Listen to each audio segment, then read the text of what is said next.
Every morning, before the world wakes for coffee, someone else's morning has already broken. Behind every cup lies a hillside, a family, and a debt that never seems to end. This is the story hidden inside your coffee cup, the story no label ever tells you. Somewhere in the highlands, a man's hands built the taste you will enjoy today. Tesfaye Bekele has farmed this hillside for 26 years, just as his father once did. Before sunrise, he walks the same narrow path his family has worn into the earth. His daughter Selam wakes early too, though school will have to wait until after harvest. The Bekele farm covers barely 2 hectares, yet it feeds a family of 6. Mist clings to the coffee trees, hiding the labor that begins before dawn. Tesfaye checks each branch by hand, searching for cherries ripened to deep red. There is no machine here. Every decision is made by touch, by instinct, by years. Selam ties a woven basket to her waist, the same one her mother once used. The family speaks little in the early hours. The work speaks for them instead. 12,000 coffee trees stretch across the slope, each one requiring individual attention. A single tree yields only enough cherries for 1 small cup of coffee a year. Tesfaye's hands, cracked and stained, tell the story of 3 decades of harvests. His wife Almaz prepares bread before dawn, before joining the family in the fields. The nearest road lies 4 kilometers away, reachable only by a steep dirt trail. Electricity arrived here only 2 years ago, and only for a few hours each night. This is where your coffee begins, long before any roastery, any cafe, any label. Picking begins the moment the sun clears the ridge, and it will not stop until dusk. Each cherry must be picked by hand, one at a time, chosen for perfect ripeness. Tesfaye moves along the row, fingers finding ripe cherries almost by memory alone.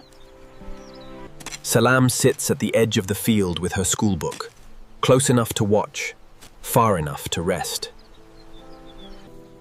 An experienced picker gathers perhaps 50 kilograms of cherries in a full day's work. That 50 kilograms will yield only 10 kilograms of dried, exportable coffee beans. The heat rises fast on the slope, but there is no shade to spare. Thorns and insects hide among the leaves, an unspoken hazard of every harvest. By midday, the baskets grow heavy, and the climb downhill grows harder. Tesfaye carries 2 full sacks on his back, each weighing more than his daughter. The trail down to the processing station drops nearly 300 meters in elevation. There are no vehicles here, only shoulders, backs, and strength built through repetition.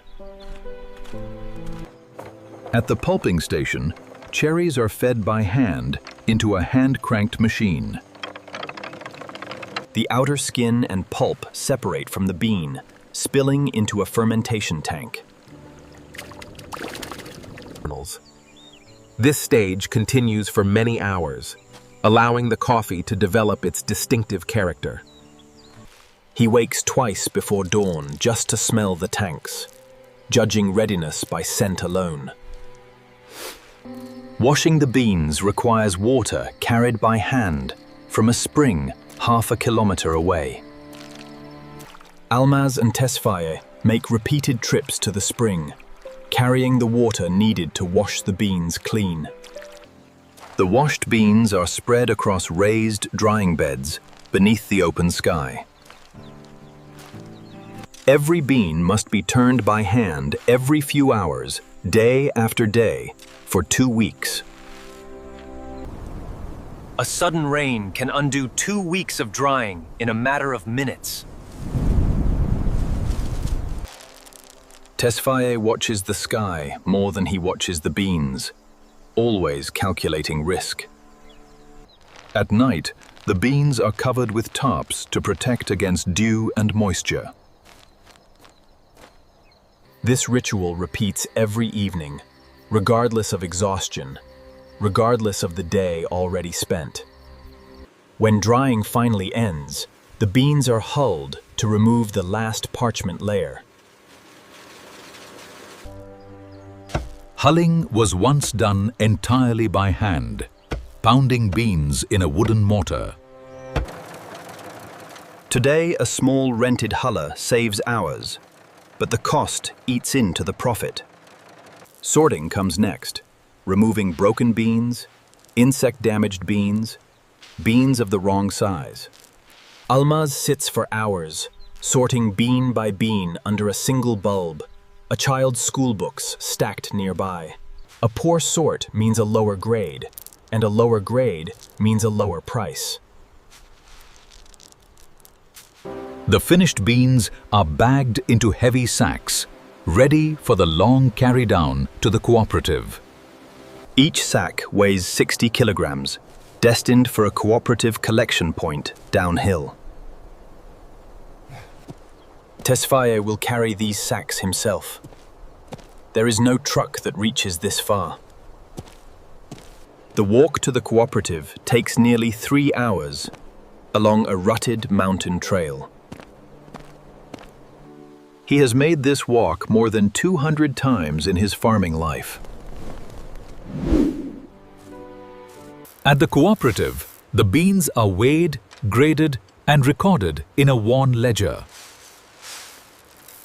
The price offered today is set not here, but on a commodities exchange abroad. For Tesfaye, the final value of his harvest becomes clear only when he reaches the market. A drop of a few cents per kilogram can mean the difference between profit and loss. This season, the price has fallen for the 3rd year in a row. The cooperative manager explains, almost apologetically, that global supply has outpaced demand. Tesfaye nods. There is nothing to negotiate here. The price is simply the price.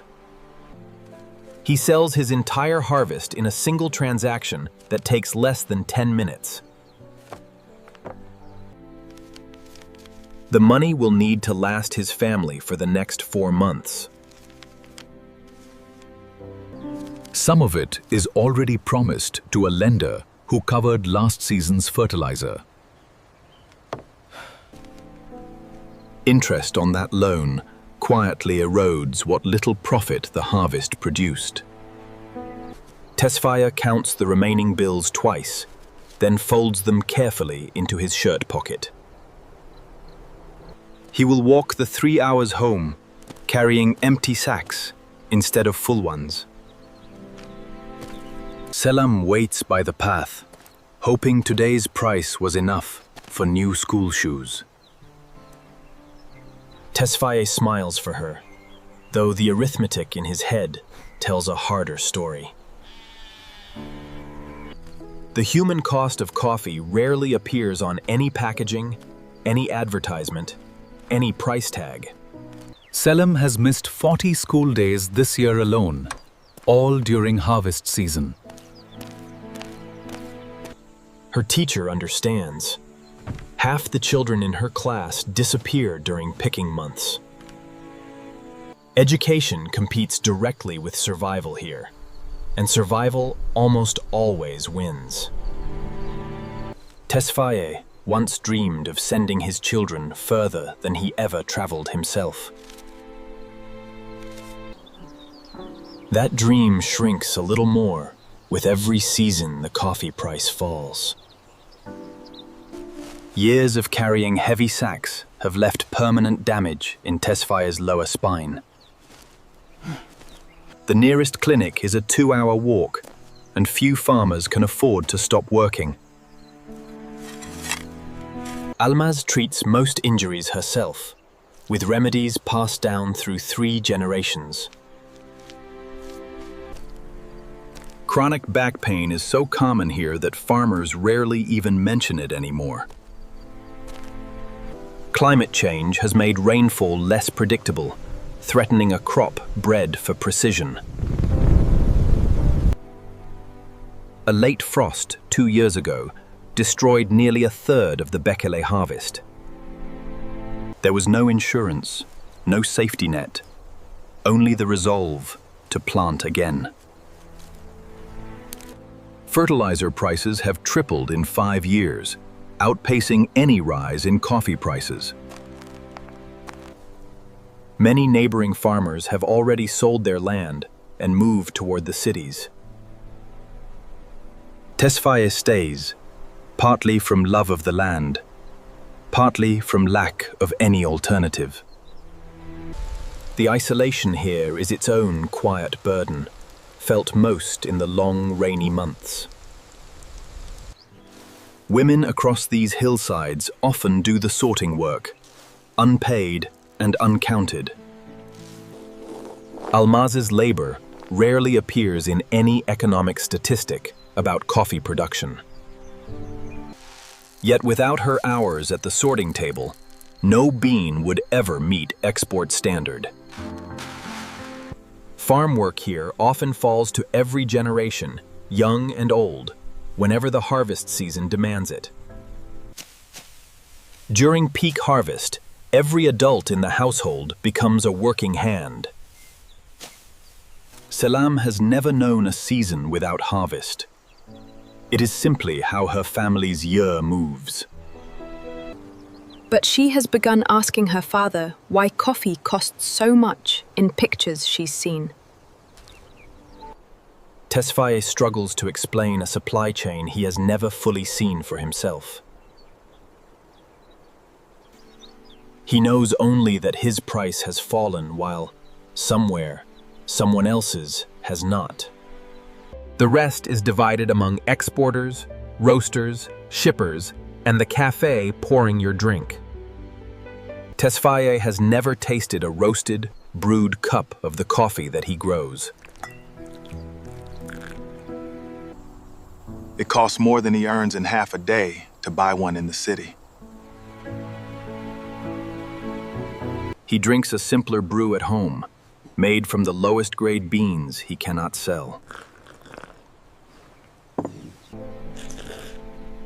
There is a quiet irony in growing something you can never quite afford yourself. Farmers here have tried organizing for fairer prices, with only modest success so far. Certification programs promise better pay, but paperwork and fees often exclude smallholders like him. Fair trade premiums, when they arrive, are often smaller than the cost of certification. Tesfaye has heard of these programs, but has never been able to afford entry. Meanwhile, his neighbors face the same debts, the same falling prices, the same silence. No news camera has ever climbed this hillside to ask about any of this. The journey from the hillside to the finished coffee connects the work of the farmer with the world beyond the farm. He does not ask for pity. He asks only to be seen and to be paid fairly. 3,000 kilometers away, the same beans arrive at a roasting facility by the ton. Machines here roast in minutes what took the Bekele family weeks to prepare. The roasted beans are packaged, branded, and priced for a very different market. By the time coffee reaches a city cafe, Its value has changed dramatically from the work that began on the farm. Customers debate oat milk versus almond milk, unaware of any hillside, any salam, any debt. The receipt for one latte holds more decimal precision than most farmers' annual accounts. Marketing calls the coffee ethically sourced, though few can trace what that phrase truly means. A photograph of a smiling farmer sometimes appears on the packaging, chosen for optics. Rarely does that photograph show the sacks, the debts, or the missed school days. The global coffee industry generates over $200 billion in annual revenue. Smallholder farmers like Tesfaye produce roughly 60% of the world's coffee supply. Yet an estimated 44% of coffee farming households live below the poverty line. For Tesfaye, this journey is part of everyday life, repeated day after day. The gap between the field and the cafe is not just geography, it is economics. Every layer between farmer and consumer adds cost, and rarely returns any of it downward. Some roasters have begun paying above market price directly to farmers, like Tesfaye. These direct trade relationships remain rare, reaching only a small fraction of global farmers. For most, the distant, abstract, indifferent commodities market still sets the terms. Somewhere beyond this farm, this coffee will become part of someone else's daily moment. He wonders, sometimes, if that person has ever wondered about him in return. The consumer's choice at checkout ripples backward, quietly, into decisions made on this hillside. A few cents more per cup could mean a school uniform, a clinic visit, a future. A few cents less could mean another season of debt, another year deferred. The distance between the two is measured not in kilometers, but in awareness. This is the calculation no menu ever shows, and no price tag ever explains. At the end of the day, the farmer returns along the same hillside where his work began. Salam runs ahead, her empty basket swinging, already thinking of tomorrow's picking. Almaz lights a small fire, and the smell of roasting beans fills the house. Tonight's coffee is simple, bitter, and entirely their own, untouched by any market. As the evening light fades, the hillside becomes quiet once again. Tomorrow the harvest continues. It always continues, season after season, unbroken. His story is not unique. It belongs to millions of farmers across the world, each one hidden behind a label, a logo, a price that rarely tells the truth. The next time you lift a cup, somewhere a hillside is quietly waiting to be seen. Coffee connects two worlds that have never truly met each other. One measures value in flavor notes and price points. The other measures it in sacks carried, seasons survived, and children who stayed in school. What farms hide is not a secret kept on purpose. It is simply never asked about. Perhaps the real cost of coffee was never about the beans at all. It was always about who we choose to see and who we choose to overlook. If you want to uncover the stories hidden behind the things we use every day, like this video and subscribe to the channel. More stories are waiting.